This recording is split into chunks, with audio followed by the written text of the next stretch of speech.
বিমানের ভাড়া ফ্রি করে দেওয়া উচিত রাষ্ট্রীয়ভাবে। কিন্তু তা না করে আমরা দেখেছি কিভাবে সিন্ডিকেট করে এই বিমানের ভাড়া বৃদ্ধি করা হয়েছে। একটা প্রবাসী ভাই যখন বাংলাদেশে বেড়াতে আসে, তখন 2 মাস 1 মাসের জন্য বেড়াতে আসে, সবার 2 মাস 1 মাসের জন্য বেড়াতে আসে, তখন আশেপাশের যে বন্ধুরা বা সহযোদ্ধারা আছে তারা তার দিকে তাকিয়ে থাকে, তার পিছনে খরচ করবে এবং যাওয়ার সময় তারা পকেট খালি করে বের হয়ে যায়।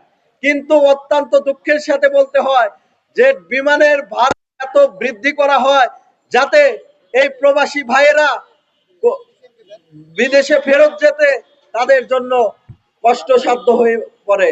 সংগ্রামী সাথী ও বন্ধুগণ, আমি বলতে চাই এই যে যে জুলাই অভ্যুত্থান হয়েছে, সেই জুলাই অভ্যুত্থানের মহানায়ক এই প্রবাসীদের সম্মানে অতি দ্রুত ভাড়া কমাতে হবে, বিমান ভাড়া কমাতে হবে এবং তাদেরকে যেভাবে এই যে এয়ারপোর্টে যেভাবে তাদের লাঞ্ছিত করা হয়, এই বিষয়গুলো এই সরকারকে দেখতে হবে। ভালো থাকবেন সবাই। আসসালামু আলাইকুম।